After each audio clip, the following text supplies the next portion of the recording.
श्री सीतानाथ समारंभां श्रीरामानन्दार्य मध्यमाम् अस्मदाचार्यपर्यन्तां वन्दे गुरुपरम्पराम्। मन्नाथ श्री जगन्नाथ मद्गुरु श्री जगद्गुरु मदात्मा सर्वभूतात्मा तस्मै श्री गुरवे नमः। नमः परमहंस स्वादित चरण कमल चिन्मकरन्दाय भक्तजनमानस निवासाय श्री श्रीरामचन्द्राय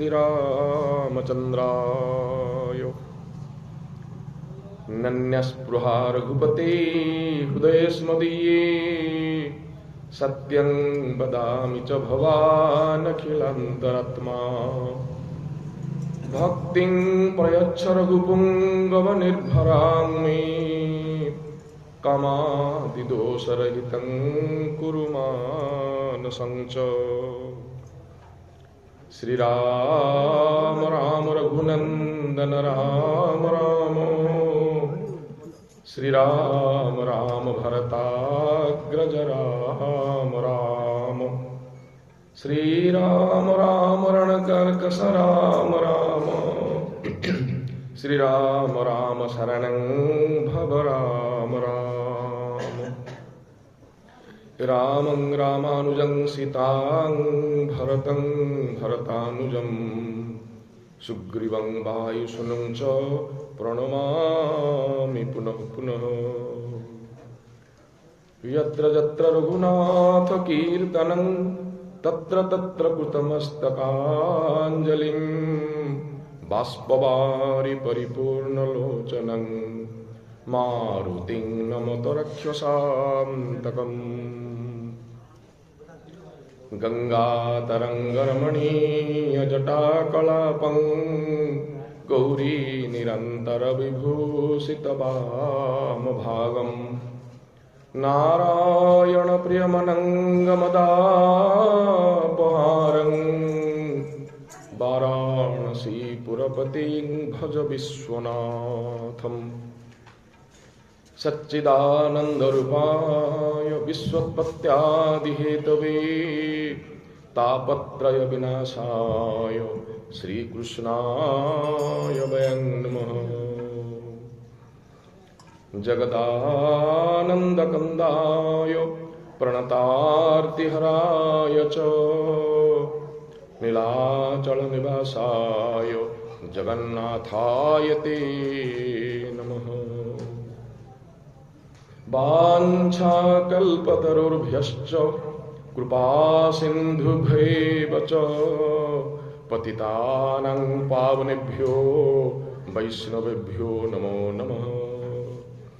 नमो नमः श्री गुरुपादुकाभ्यां नमो नमः श्री गुरुपादुकाभ्यां नमो नमः श्री गुरुपादुकाभ्याम्।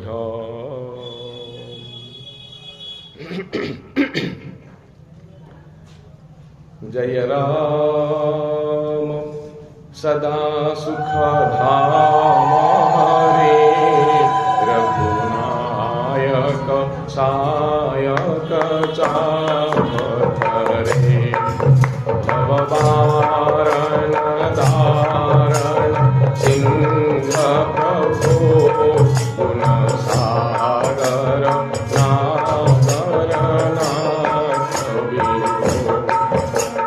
काम अनेक अनूप छवि तन काम अनेक अनूप छवि गुण गावत सीध मुनीन्द्र कवि जसु पावन रावण नागमहा खगनाथ जथा करी को जनरंजन भंजन शोक भयं गतमान सदा प्रभु बोधमयं नृपनायक दे वरदानमिदं नृपनायक दे वरदानमिदं चरणाम्बुज प्रेमो सदा शुभदं चरणाम्बुज प्रेमो सदा शुभदं चरणाम्बुज प्रेमो सदा बोली राघवेंद्र सरकार की।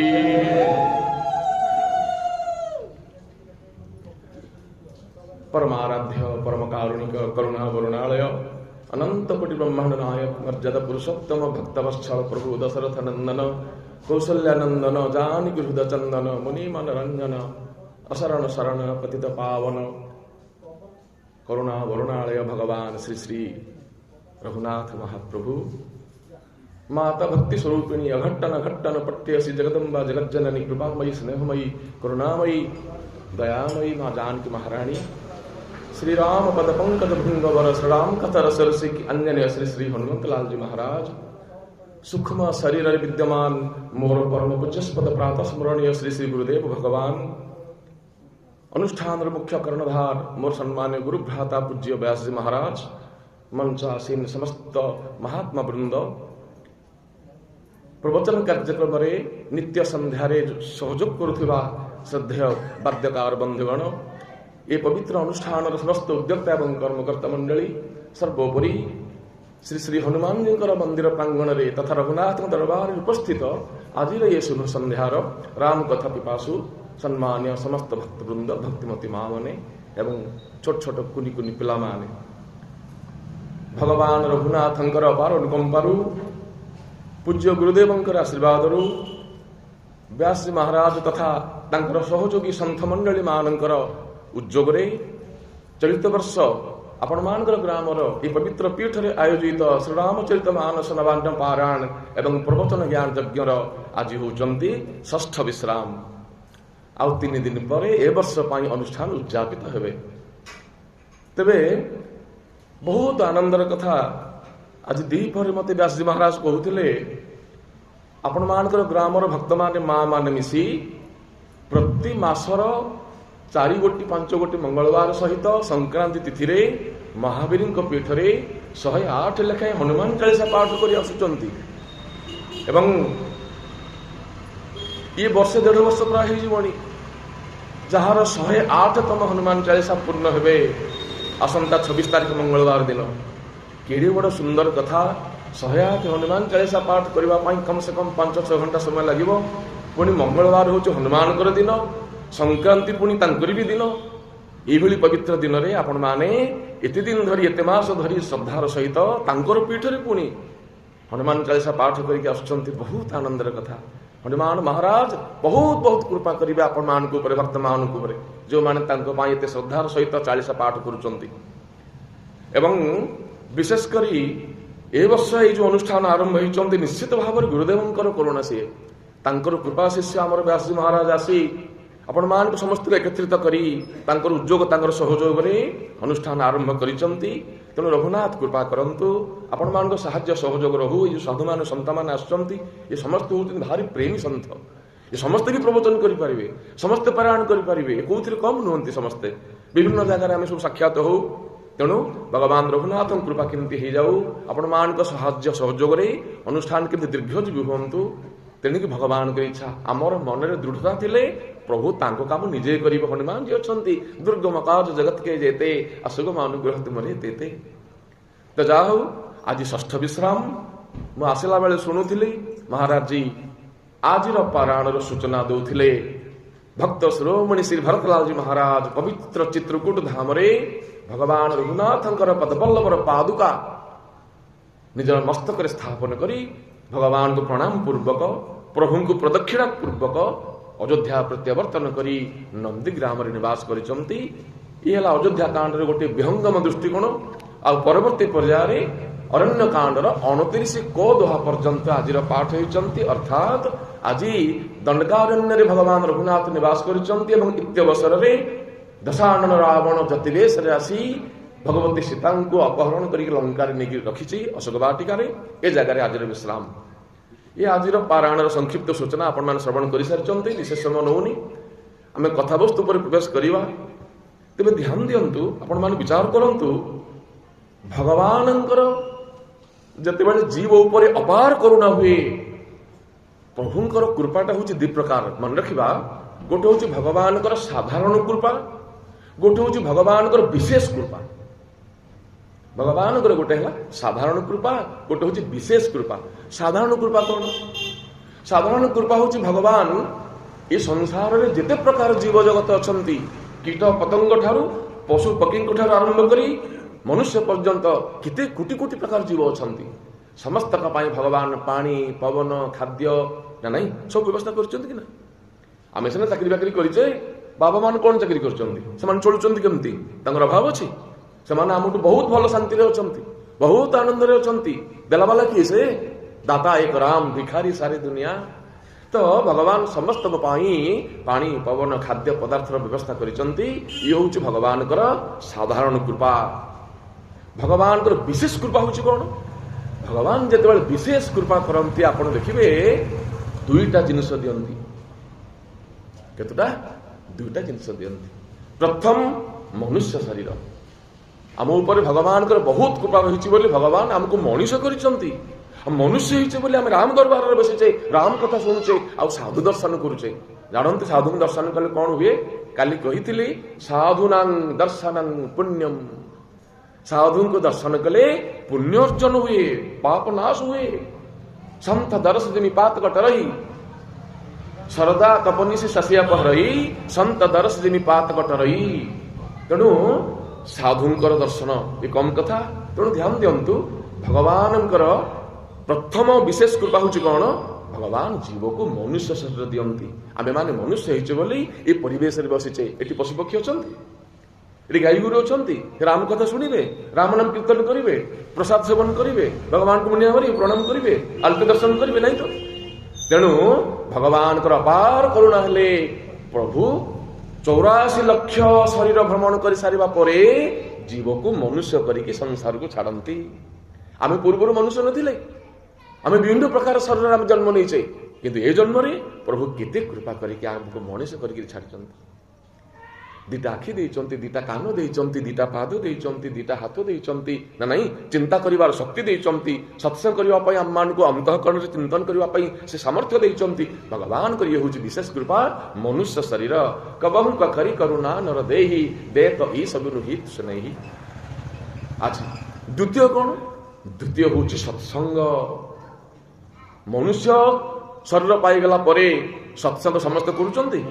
ଆପଣଙ୍କର ଡୁରା ଗ୍ରାମ କେଡ଼େ ବଡ଼ ଗ୍ରାମ। ଆଜି ସକାଳେ ସୁଭାଷ ଆଜ୍ଞାଙ୍କ ସାଙ୍ଗରେ ମୁଁ ଯାଇଥିଲି ଟିକେ ଠାକୁରଙ୍କୁ ଦର୍ଶନ କରିବା ପାଇଁ। ରଘୁନାଥ ମନ୍ଦିର, ମୁକ୍ତେଶ୍ୱର ମନ୍ଦିର, ମାଧେଶ୍ୱର ମନ୍ଦିର, କେତେ ସୁନ୍ଦର ସୁନ୍ଦର ମନ୍ଦିର ଅଛି। ୟା ସତ୍ତ୍ୱେ ମୁଁ ଦେଖିଲି ବହୁତ ଲମ୍ବା ଲମ୍ବା ସାହି ରହିଛି ଆପଣମାନଙ୍କର, ବଡ଼ ଗ୍ରାମଟିଏ ରହିଛି ନାହିଁ। କେତେ ଲୋକ ହେବେ? ଆମେ କେତେ ଲୋକ ବସିଛେ ଏଠି? ଅନୁଷ୍ଠାନ ଷଷ୍ଠ ଦିନରେ ପହଞ୍ଚିଲାଣି, ଆଉ ମାତ୍ର 3 ଦିନ। ତାପରେ ଆଉ ଚେଷ୍ଟା କଲେ ମୁଣ୍ଡ ପିଟିଲେ ମିଳିବ? ଏ ସମାଗମ ମିଳିବ? ଏ ଆୟୋଜନ ମିଳିବ? ଏ ପରିବେଶ ଆସିବ? ଏ ରାମ କଥା ବି ଶୁଣିପାରିବା? ବାବା ମାନେ ଥିବେ? ହବ? ହବନି। ତେଣୁ ଆମେ ଏତେ କମ ଲୋକ କାହିଁକି ବସିଛେ? କ'ଣ ପାଇଁ? ତ ଦ୍ୱିତୀୟ କୃପା ହେଉଛି ଭଗବାନଙ୍କର ବିଶେଷ ଭାବରେ ମନୁଷ୍ୟ ଶରୀର ପରେ ଦ୍ୱିତୀୟ ହେଉଛି ସତ୍ସଙ୍ଗ। ଭଗବାନ ସମସ୍ତଙ୍କୁ ସତ୍ସଙ୍ଗ ଦିଅନ୍ତି ନାହିଁ। ଭଗବାନ ଦେଖନ୍ତି ରାମ କଥା ଶୁଣିବା ପାଇଁ ଯିଏ ଯୋଗ୍ୟ, ମୁଁ ତାକୁ ହିଁ କୃପା କରିବି, ସେ ହିଁ ଏଠିକି ଆସିବ, ଅନ୍ୟମାନେ ଆସିପାରିବେନି। ପଚାରିଲେ ବିଭିନ୍ନ ପ୍ରକାର କଥା ସବୁ କହିବେ, ଥଣ୍ଡା ପଡୁଛି, ଯାଇପାରୁନି, ଆମର ଛାତ ଉପରେ ଶୁଭୁଛି ନା ନାଇଁ, ଆରାମରେ ବସିଲି, ଚାହା ଟିକେ ପିଇଲି, କଥା ଶୁଣିଲି। ସେଠି ବସିକି ଚାହା ପିଇକି ଶୁଣିବା, ପ୍ରଭୁଙ୍କର କ୍ଷେତ୍ରକୁ ଆସିବା ସମାନ। ଭଗବାନ ଜାଣୁନାହାନ୍ତି ତାଙ୍କ କ୍ଷେତ୍ରକୁ କିଏ ସେ ଆସୁଛି? ଦେଖନ୍ତୁ, ଆମର ଗୁରୁଦେବ ଯେତେବେଳେ ଥାନ୍ତି, ଚାଲିଗଲେଣି ସଂସାରରୁ, ଅପ୍ରକଟ ହେଇଗଲେଣି, ବହୁ ବର୍ଷ ହେଇଗଲାଣି। ଆମର ଗୁରୁଦେବ ବହୁତ ସୁନ୍ଦର କଥା କହନ୍ତି, ଆମର ବ୍ୟାସ ଜେନା ଜାଣିଥିବେ। ସେ ଗୋଟେ ସୁନ୍ଦର ଦୋହା ମତେ ଥରେ କହୁଥିଲେ, ପାଖରେ ଆଉ କିଏ ନଥାନ୍ତି, ମୁଁ ତାଙ୍କ ବସିଥାଏ। କହିଲେ, ସନ୍ଥ ମିଲନ को जाइए तजी मायाभिमान। माया अभिमान याକୁ ତ୍ୟାଗ କରି ସତ୍ସଙ୍ଗକୁ ଯାଅ, ସନ୍ଥ ମିଳନକୁ ଯାଅ, ସତ୍ସଙ୍ଗକୁ ଯାଅ। संत मिलन को जाइए तजी मायाभिमान, जो जो पग आगे परे तो तो यज्ञ समान। वाह वाह, धन्य गुरुदेव, कि प्रसिद्ध दोहा, कि महान संत से थिले। 24 कैरेट कौन 30 कैरेट सुना हेले मध्य तांको भली समकक्ष हेई परिबनी, एभली महान संत थिले से। हमर ओडिसार गौरव, खांटी हीरा खांटी सुना कहले अत्युक्ति हेबनी। आ तांकर आशीर्वाद, तांकर पाद पड़िছে आपण मान ग्राम रे। हमर हरिचंद्र महाराज कहउथिले ए गुरुजींकर अनुष्ठान ये, से विजय स्थापन करचंदी, मंदिर पोतिचंती, तांकर आशीर्वाद रे आमे चलीचे। आमे कोन करि परिबा, हमर कोन सामर्थ्य अछि? महान संतकर पाद पड़िଛି। पत्त भवन भाईना चली गले संसार रू, से तांकर कृपा शिष्य थिले, बहुत उद्योगी थिले, आपण मान जानिथिले सब। तेणु विचार करते से कहती गुरुदेव, संत मिलन को जाइए तजी माया अभिमान, जो जो पग आगे परे तौ तो यज्ञ समान। आपण मानकर घरू बासगृह प्रभुंकर क्षेत्र को आसवा आपण जेते पाद चली चल के आसबे, गोटी गोटे पाद जो आगू पकुचंती गोटे गोटे यज्ञर फल मिल। जो जो पग आगे परे तौ तो यज्ञ समान।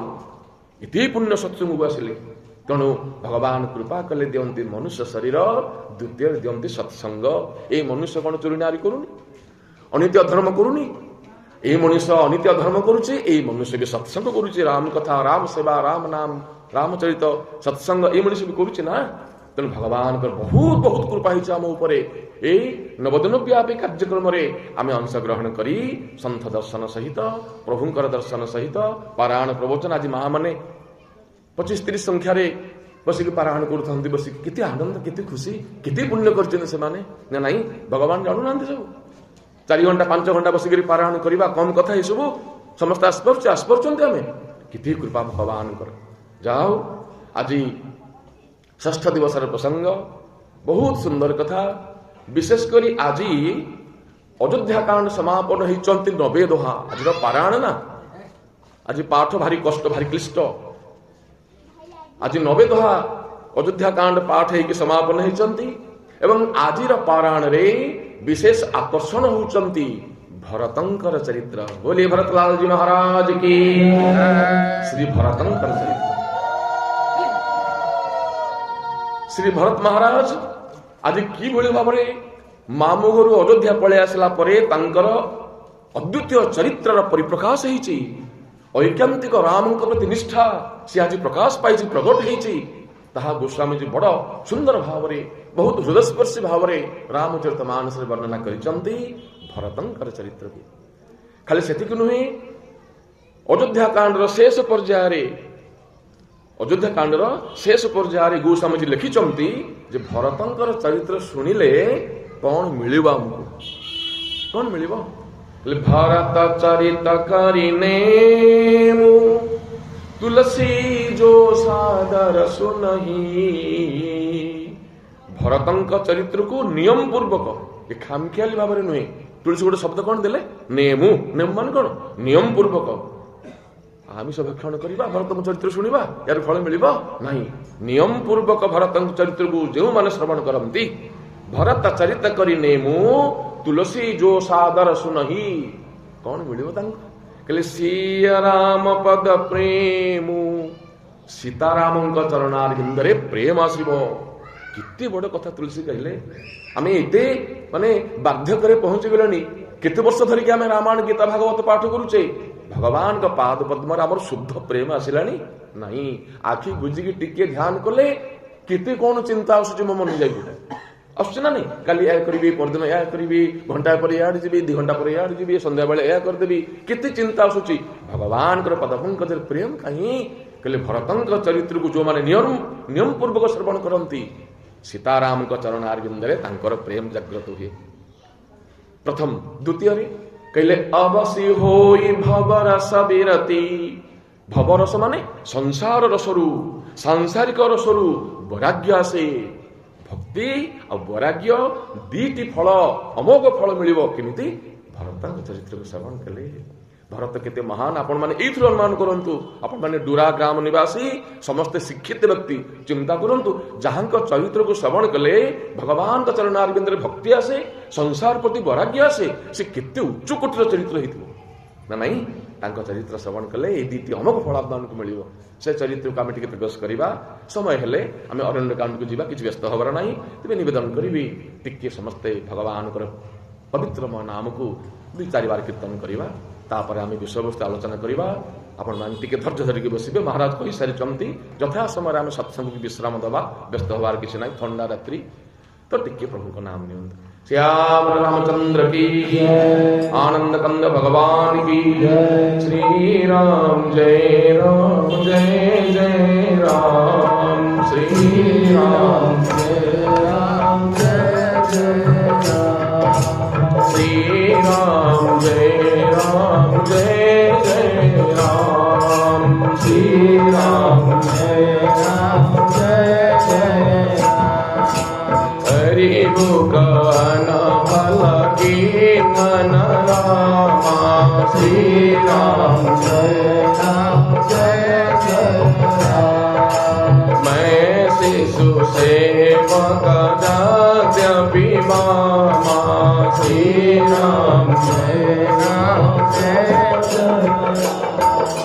राम सुस्वामी कुसेवक मोसो श्री राम निज दिशि देखि दया निधि पोषो श्री राम कोमल चिदाति दीन दयाला श्री राम जय जय राम कारण विनु रघुनाथ कृपाला श्री राम जय जय जय हनुमान गोसाई श्री राम कृपा करहु गुरुदेव की नाई श्री राम करहि न बिनु से मम स्वामी श्री राम जय राम नमामि नमामि नमामि श्री राम राम नमामि नमामि नमामि श्री राम राम नमामि नमामि नमामि श्री राम श्याम रामचंद्र भगवान की आनंद कंद भगवान की सच्चिदानंद भगवान की बोली हनुमान जी महाराज की गुरुदेव भगवान की साधु संत वैष्णव वृंद की बोली आनंद गवार की।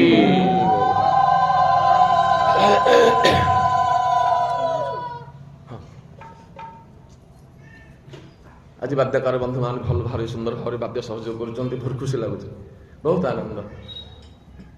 तो सज्जन मंडली भगवान चित्रकूट रे निवास करिसंती। गत काली अंतिम पर्यायर आमर ये प्रसंग थिले संक्षिप्त कथा को आगे नवा शुणिचंती आपण माने गंगा कूल रे पहुंचबा पूर्व भगवान रघुनंदन शून्य रथ को नहीं सुमंत्र को निर्देश करिसंती महामंत्री जी आपण ए जगार अयोध्या प्रत्यावर्तन करंतु। तो सुमंत्र फेरी आसुंच बड़ मन दुखरे बहुत कारुण्यर प्रसंग सी आलोचना विशेष कर पारिबानी बहुत कष्ट कांदी कांदी सुमंत्र कौन कांदे रथरे जो घोड़ा माने जो चाहिए घोड़ा गुड़ाक से घोड़ा माने भी कांदुचंती रथ टाणु नाहंती। रघुनाथ चलीगले जंगल को राम चलीगले सुमंत्र चिंता कले घोड़ा मानकर अवस्था कहीं बोधे भोक लगिलानी घास दौरान मुहरे से माने घास भी चरिबार नहीं जल दौरान पत्र जल भी पान करिबार नहीं नहीं तृण चराही ना पियाही जलु मोच ही लोचन बारी व्याकुल भय निषाद सब रघुवर बाज निहारी।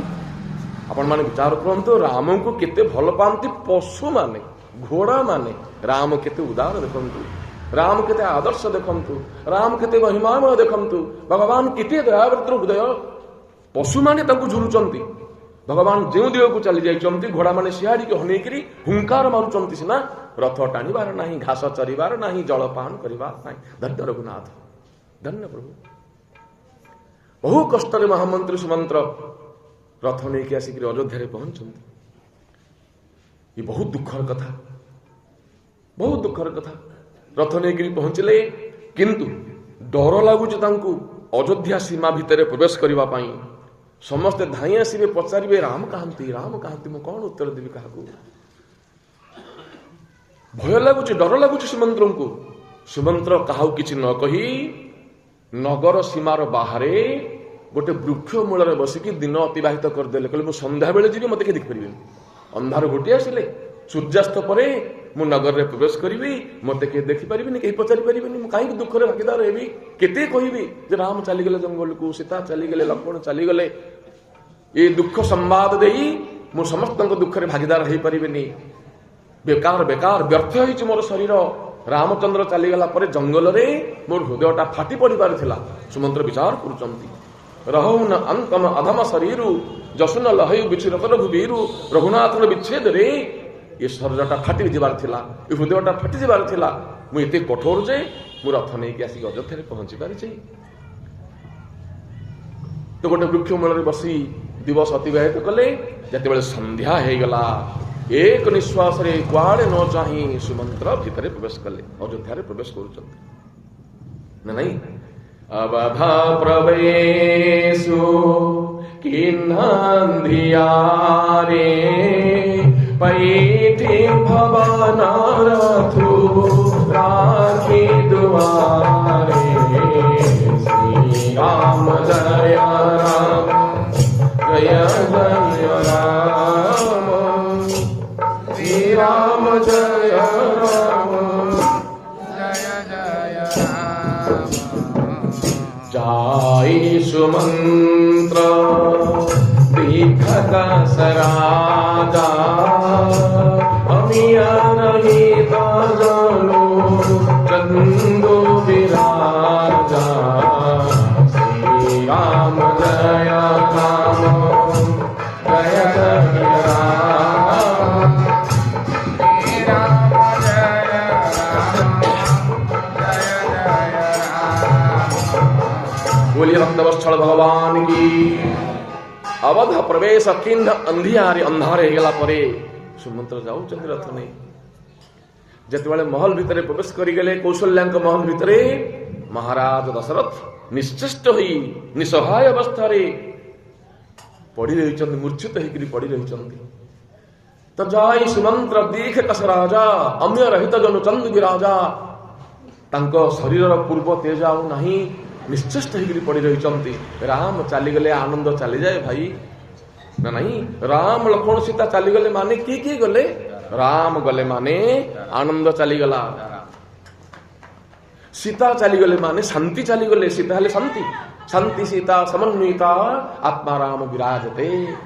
ଲକ୍ଷ୍ମଣ ଚାଲିଗଲେ ମାନେ ବୈରାଗ୍ୟ ଚାଲିଗଲେ। ତ ଯଦି ଆପଣ ଦେଖିବେ ଆନନ୍ଦ ଚାଲି ଯାଉଛନ୍ତି, ଶାନ୍ତି ଚାଲିଗଲେ, ବୈରାଗ୍ୟ ଚାଲିଗଲେ, ଆଉ ଜୀବନରେ କୁଆଡେ ଖୁସି ହବା ଆମେ? କିଏ ଆମକୁ ଆନନ୍ଦ ଦବ? କିଏ ଆନନ୍ଦ ଦବ? କିଏ ଶାନ୍ତି ଦବ? ଅସମ୍ଭବ। ଯାହା ଜୀବନରେ ରଘୁନାଥ ଚାଲିଯିବେ ତାହା ଜୀବନରେ ଶାନ୍ତି ନାହିଁ। କାହାକୁ ଭୂଷଣ ମହାରାଜ ଗରୁଡଙ୍କୁ କହିଛନ୍ତି ଉତ୍ତରାଖଣ୍ଡରେ ଏ କଥା ଆମେ ଆଲୋଚନା କରିବା, ସମୟ ହେଲେ ଆମେ ଆଲୋଚନା କରିବା। କାହାକୁ ଭୂଷଣ କହିଲେ, सबकर फल रघुपति पद प्रेमा, तेहि बिन को न पावई क्षेमा। श्री राम जय राम जय जय राम, श्री राम जय राम जय जय राम। सबकर फल रघुपति पद प्रेमा, तेहि बिनु को न पावई क्षेमा। यदि सेतिकी नाही आमको क्षमा केही देबेनी, आमर पिठीरे केही पड़िबेनी। यदि रघुनाथ आमको दूरे देबे, जो रघुनाथ आम निकटू चली जाबे। तेणु ध्यान दियंतु। जेतेबेले पहुंची गले महाराज दशरथंकर असहाय अवस्था देखी सुमंत्र कौन करिवे कौन न करिवे, किं कर्तव्य विभूण हो जाउचंती, तांकर बाक्शक्ति आसुनी। विचार करंतु केते दुख होई जाइछ अयोध्या रे रघुनाथ चली गला परे। तेबे अनेक प्रयास सत्वे महाराज दशरथ जितेबाला टिके नेत्र खोलिले चाहिए देखिले सुमंत्र बसिचंती सुमंत्र बसिचंती सुमंत्र को महाराज दशरथ देखला मात्र हठात पचारुचंती सुमंत्र मो राम लक्ष्मण सीता कहती कहती मो कुशल राम अच्छी तो कौटी अच्छा राम लक्ष्मण सीता कहीं सुमंत्र कही पारना किसी बारंबार बारंबार पचारुचंती महाराज दशरथ राम कुशल कहू सखा सनई कहाँ रघुनाथ लखन बही देही बारंबार पचारुचंती सुमंत्र कौन कहे केमती कहे जानी पारना जो रथरे बसैकी नहीं छाड़ी देकी आसिली बोली कही पारना इति दुख हो जाइए दुखर गोटे सीमा अच्छे ना देखु दुख सहिबार गोटे सीमा अच्छे सीमा टपी गले आम दुख आ सही पारानी मनीष अधर्य हो जाए बाक्शक्ति बंद हो जाए बुद्धि काम करनी हम ना नहीं सेमती भी होना तो सुमंत्र किसी कही पारना ध्यान देवे अनेक बार पचारिबा परे सुमंत्र कहले समस्त कथा दुखरे मर्मा कही समस्त कथा कहले महाराज प्रथम रात्रि तमसा कूल द्वितीय रात्रि गोमती कूल तृतीय पर्याय गंगा नदी कूल पहुंचवा पूर्व राघव मते पठे अयोध्या मु आसबि कौन मु ठिया चाहिए मोर वज्रतुल्य कठोर हृदय को धरी मु चाहिए ना कौन देखिल तुम्हें ना गंगा कूल पहुंचला परे भगवान कैवर्त द्वारा डंगा मगई से डंगारे बसी गंगार आर पार की चली गले ना नहीं राम सखा तब नाम गाई या चढ़ाई चढ़े रघुराई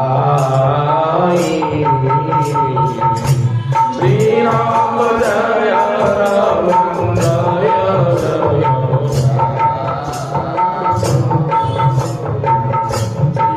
राम जय राम जय जय रघुकुल तिलक चले